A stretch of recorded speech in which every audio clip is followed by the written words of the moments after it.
Hi, my name is Nathan. You're watching Nice at Dice, and today I'm looking at a game called Photosynthesis. Photosynthesis is a game in which you're going to be planting seeds, sprouting those seeds into trees, watching those trees grow larger until you can harvest them for points. All the while, trying to carefully place your trees so that you can catch more sun than your opponents. I'm going to show you how the game works, and then we'll come back here and I'll give you my thoughts on it. Photosynthesis is a game for 2 to 4 players, and the gameplay revolves around placing these cardboard trees out on this board. You're going to place them on the board. You're going to grow them by exchanging these smaller trees for these medium-sized trees, which will eventually become these large trees. And then you're going to harvest the trees, which means removing them from the board to claim one of these point tokens over here. So at the beginning of the game, each player is going to put a couple of small trees on the board, like so. You're going to have a few trees and seeds. These are the seed tokens here. You're going to have a few of those that are available to you. And then you're going to have a bunch more seeds and trees on this board here. This is your player board. At the beginning of the round, the first thing that will happen is that your trees will collect sunlight.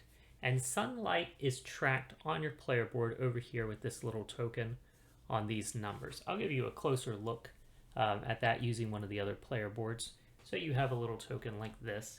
It starts out at 0. And in this case, let's say we're the orange player. So this piece right here, which is a separate part of the board, represents the direction that the sun is coming from. So sunlight's going to come across the board like this. So you're going to look and you're going to see this small tree here is getting hit by the sun, and this small tree over here is getting hit by the sun. So they are each going to collect 1 point of sunlight. So you're going to move your marker up here to indicate that. If there was a tree behind another tree relative to the direction of the sunlight, the other tree is going to cast a shadow which would block this tree from collecting sunlight. So positioning on the board is very important. Now after you've collected sunlight, you're going to spend your sunlight to take some actions. You can take as many actions as you want as long as you have sunlight to spend on them. So some of the actions you can take is you can buy trees or seeds off of your player board and make them available. So for example, for 1 sun, we could buy a seed and we could add it to our available pieces. Now the cost for everything is shown on the board up here. So you can see the first seed is 1, the second seed is still 1, but if you buy a third or fourth seed, they cost 2 and 2. Trees have higher costs the bigger that they get. So that's all clearly shown for you there. Okay, so that's one action, is you can take stuff off of here, you can make it available. You can take a seed that you have available and you can put it on the board. So you have to choose one of your trees that's already on the board, and then depending on the size of the tree, you can place the seed on another space on the board relative to that tree. So the smallest trees can only put their seeds out 1 space away. So you could choose this tree, you could put the seed out there at that spot. Medium trees can put them out 2 spaces away, large trees can put them out 3 spaces away. So the bigger your tree, the farther it can spread its seeds. Another thing you can do is you can grow something. So we could, for example, grow this small tree into a medium-sized tree. So we take that off the board, put the medium-sized tree on. We have to have a medium-sized tree available, and we have to pay the number of solar points in order to do that. And so that again is indicated on this board very nicely. So to go from a seed to a small tree costs 1 point. To go from a small tree to a medium tree costs 2, and so forth. Once you have a large tree on the board, you can also spend points to harvest that tree. Harvesting a tree costs 4 solar points, and when you do that, you look and see the space that it's on. So this space here has 3 leaves on it. So we're going to go over here to this stack of point tokens that have 3 leaves on them. We're going to take the top one from the stack.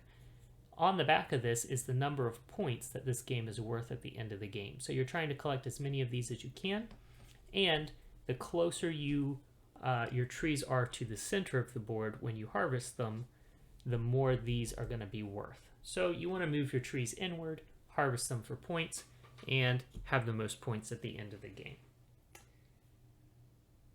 And that is basically how the game works. Now, at the end of a round, after you've taken your turn, everybody's taken a turn, you're going to move this, which represents, again, the sunlight. You're going to move it around the board in a clockwise direction.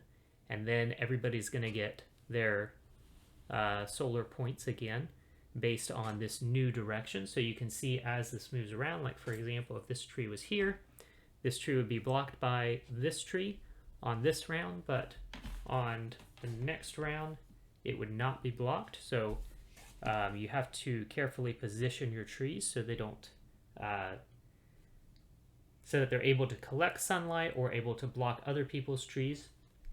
Larger trees cast a bigger shadow, so a larger tree, like the largest tree, can cast a shadow up to 3 spaces away. So this tree, even right there, would be in the shadow of this tree, with the sun coming from this direction. But also, larger trees are not in the shadow of smaller trees. So for example, if this tree was here and this tree was here and the sun's coming from this direction, even though there's a tree in front of this tree, this is a smaller tree, so its shadow does not block this tree from collecting sun. And again, the trees, if they're larger, collect more sun, so you want to grow those trees up so they can collect more sun, so they will not be overshadowed by surrounding trees, but eventually you're going to want to harvest them to get those points. So another part of the game is planning the timing of that, keeping your big trees around long enough to get you those solar points that you need to do your actions, but also harvesting them to get the points that you actually win the game with. That's basically how the game works. Now let's go back up and I'll give you my thoughts on it. Hopefully that gives you a pretty good idea of how the game works. One thing I did forget to mention in my walkthrough is that you do have a little stack of tokens like this. There is either 3 or 4 of them, depending on how long you want the game to go. They sit on the corner of the board where the sunlight direction thing starts, and every time this makes its way around the board to that stack, you take one of these tokens off the stack, and when you take the last token off, that's when the game ends. So basically, the sun makes either 3 or 4 revolutions around the board, and then the game ends. So let's talk briefly about the production value of the game. I love the artwork. The artwork is really nice. It's really beautiful. It's nice to look at just from that perspective. I love how you have these cardboard trees. Like they're very simple, but I like how they go together and they stand up and they just look nice on the board, especially if you're playing with 3 or 4 players. You know, about midway through the game, you have a nice little forest on your table, and that's just cool to look at. I love how you have these player boards. I like the player boards because they're nice, they're thick, they're attractive to look at, but they also serve to give you all the information you need, right? You have the thing over here to track how many of the solar points you have. Based on what you have standing on the board, you can see what's available to you. So they give you they let you keep track of all of that. But they also serve as a really nice player aid, because this spells out exactly how much everything costs, to make it available to you. This right here illustrates the process of growing from a seed to a tree to a larger tree to harvesting. So it illustrates that process for you, and it tells you how much it costs each step of the way. This down here reminds you how much it costs to plant a seed and how planting a seed works, as far as how far away you can plant a seed based on the size of the tree. And then these solar points here are worth points at the end of the game. If you have an excess of them, they can be additional points at the end of the game. And how many points these are worth is indicated right here. You can see that if you have 3, 4, or 5, that's 1 point at the end of the game. 6, 7, 8, 2 points at the end of the game, etc. So even that little rule is illustrated on this board for you. So this serves is very functional in terms of being the means to track these, solar points, being a means to track what you have available for you. But it's also just a really nice player aid that reminds you of the basic rules and abilities that you have, the different actions you can take and how much they cost. So I really like that. The board itself looks nice, but I find that, at least my particular board, it tends to want to bend up in the middle. It doesn't really lay flat. This piece right here is really wonky. It also doesn't want to lay flat, and it keeps wanting to like kind of pivot on the low point, and so it's sort of awkward. So I feel like there's a little bit of a production issue there, but it's really minor. Overall, I'd say it's a beautiful game. It looks great on the table, and especially those player boards are really well designed. So I like that a lot. Now, how does the game play? Well, it's worth noting that there's very little randomness in the game. The only randomness that exists is with these point tokens. So you know that if, for example, it has 3 leaves on it, these are probably going to be worth more points than the ones that only have 2 leaves. But the specific point value in this case could be 17, 18, or 19. So a little bit of variance there. But that's the only randomness, and it's very minimal. So the game is very, it's very like open. It's very deterministic. So it really boils down to, can you play more efficiently than your opponents? Because you don't have to worry about any randomness. The overall strategy of the game is really quick. I find it very easy to grasp overall. So, it's fairly simple and straightforward. So it's really about making each turn as efficient as possible. A lot of it's about juggling the resource that you have in the form of those light points. Spending light points is necessary to put out seeds, to grow those seeds into trees, to make those trees into bigger trees, and eventually harvest them. But also, if you have an excess of those light points at the end of the game, that can be worth a few extra points. So you kind of, especially towards the end of the game, you're kind of weighing, do I spend all of these to do this, or do I hold on to some? At the same time, you also, especially in the beginning of the game, you have very few of them because you're getting them from the trees you have out. You only start out with a couple of trees out in your first turn. You can maybe get like a third tree. Well, no, you really can't get a third tree out. You could maybe grow one of your trees so that it can collect a little bit more light.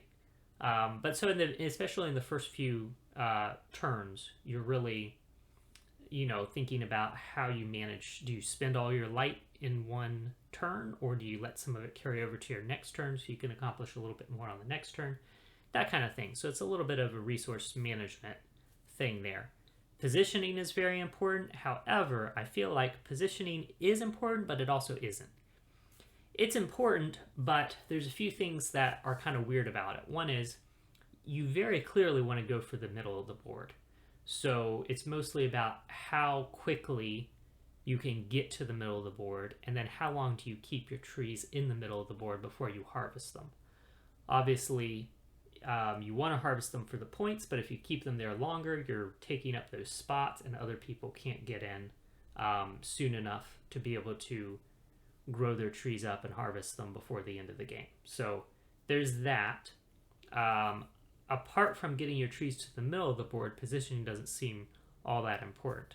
There are specific little instances where it's like, well, I'm going to put this tree here because for the next 3 rounds, it'll be blocking, I can block you. Although really it's only going to block someone for maybe 1 round. So, you can try to position things to block other people's light or position things to avoid your light getting blocked, but those positioning decisions only matter for maybe a round or 2. So there's not a lot of long-term strategy in there. It's basically just a little bit of like round-to-round tactical decisions that you're making. So overall, it's a pretty enjoyable game. It's very interesting. I like that it's very easy to teach. I like that, the player board helps you with that, summarizing basically all the actions that you can take and the costs of those actions and how they work. There's only one niggly rule that is a little bit hard for people to grasp, I find, which is that you have those certain trees that start out available to you, a couple of seeds and like 3 trees that start out available to you. but after you have taken them off the board, because, for example, you've grown them into larger trees, so you take them off the board, they don't go onto your player board from which you can buy them again. They go back in the, and they don't become available to you again. They go back into the box, never to be seen again. It's kind of a little bit of a strange concept, but basically what it means is that you have a certain amount of pieces available to you at the beginning, kind of as freebies. And all the rest of the pieces that you're going to use, you have to buy every time you want to use them. So I think if you explain what the purpose of that mechanism is to players, then they grasp it a little bit quicker. But it's the only thing really about the game that's, just a little bit difficult for people to grasp, I find. So overall, very simple, very easy to get into, very easy to learn. Strategies are pretty straightforward. The little tactical decisions that you make from round to round make it, fairly interesting. The biggest problem I see with this game is that I've played it maybe half a dozen times, and I feel like I'm kind of running out of things to explore with this game. Again, the strategies are pretty straightforward. The tactical decisions are going to vary from turn to turn, round to round, game to game, but it's always sort of the same types of tactical decisions that you're, faced with.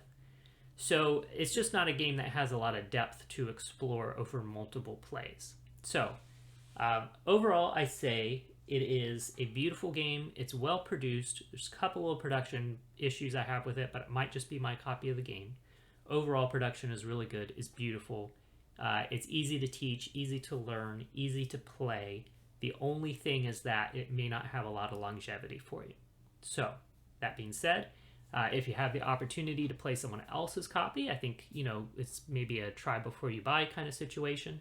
It's not a game that I'm going to be hanging on to for much longer because I feel like I'm kind of, I'm kind of running out of things to explore with it. But I have enjoyed the plays that I have had of it, so I'll give it a recommendation on that basis. So anyway, that is Photosynthesis. Thank you so much for watching. Again, my name is Nathan, and you enjoy the rest of your day.